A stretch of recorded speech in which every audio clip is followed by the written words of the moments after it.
Alright, so now I'm ready to start on the second arm. Look how skinny it is compared. And now on this one, I know that there's going to be that wire issue. Wait, actually it's not going to matter on this one. So, because this one's not going to be holding the baton. But I do want to take a good look at it and see where we're at as far as this palm. And I still want to cut off that wire quite a bit. So I'm going to cut it off probably about right there so we don't have to worry about that once we've got wet clay on there.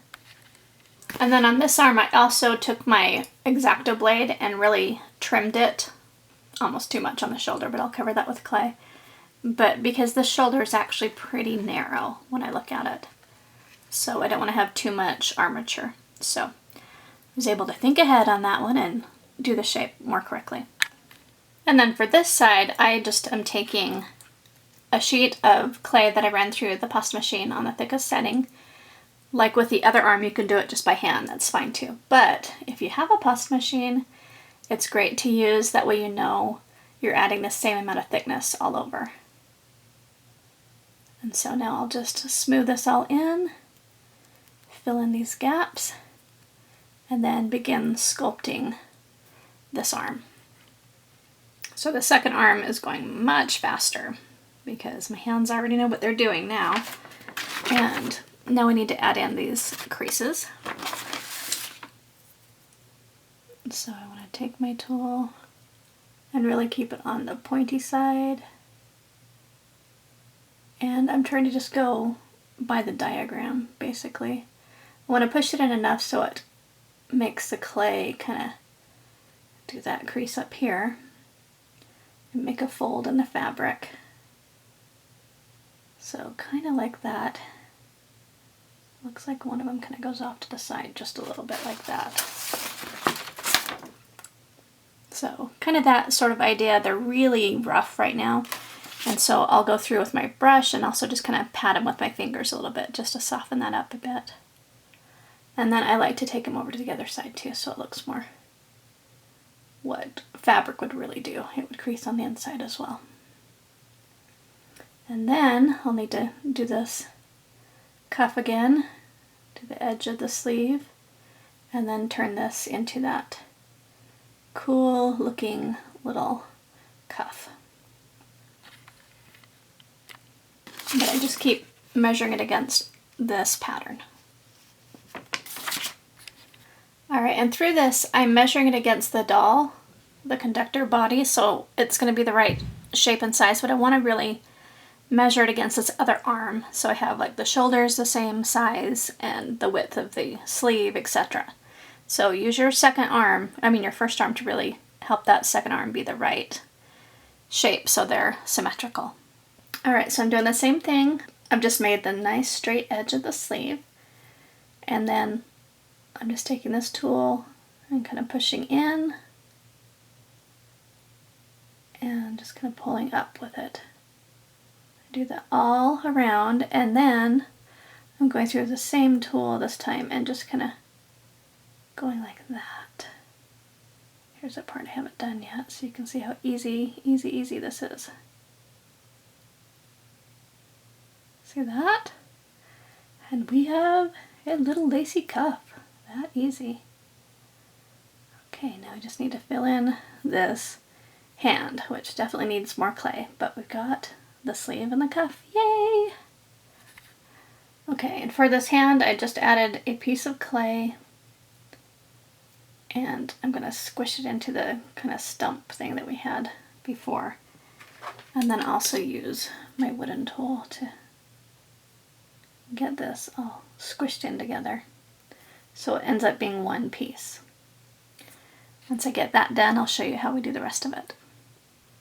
Alright, so here's what we want. So it's kind of looking like a foot, and this is supposed to be the palm, kind of doing this sort of thing.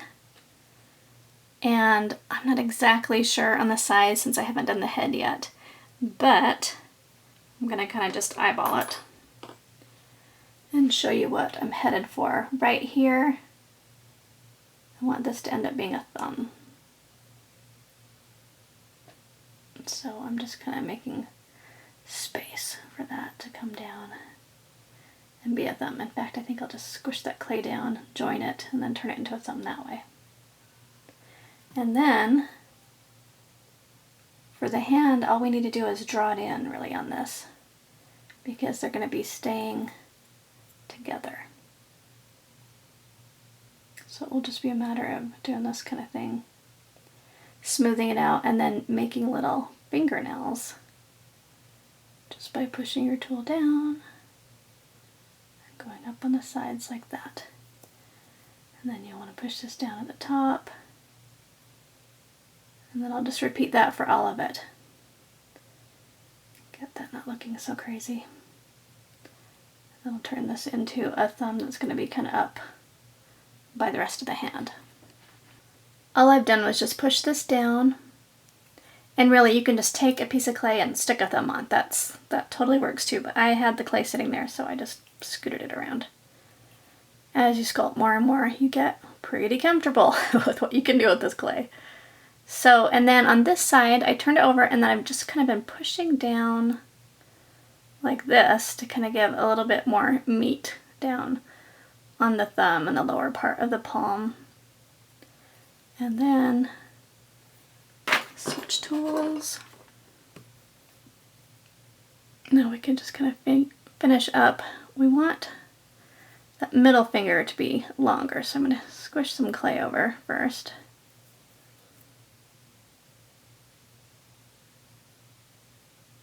Kind of do that sort of thing. And then right here for the ring finger and the pinky. And then I can cut on the side of this, however I need to make it more slender. So that's pretty much how you do it. And then you just want to go through and round them out so it kind of tapers a roundness. And then you want to push down at the top and then finish shaping your fingers. And before you give it too much detail, you want to flip it around and see where you've made those marks and draw them in on the side too. Just like that. Pretty easy. Alright, here's how the hand's looking. And I've kind of taken my tool, I need to do a little bit more right here, and just kind of tapered the fingers just a little bit so they look better. And then on this side, it's kind of puffy looking here, and so what we need to do is press in at the bottom of each of these fingers. Kind of give it more of the palm shape right there. And then just kind of go up if you went down too far like I did there. And then you can look at your own hand and add in each of these knuckle lines on the inside here. Usually do them about thirds. See that? You can use a finer tool, but just adding that in just makes it look so much more realistic. And I especially want it to show up on this side, so it kind of shows the hand shape better. So just keep playing around with it for a little bit, and pretty soon it'll be just how you like it. Now I'm going to go through with brushes and just kind of fine tune it, and then add in the fingernails like I said, and you can even do little knuckle lines up here, as detailed as you want.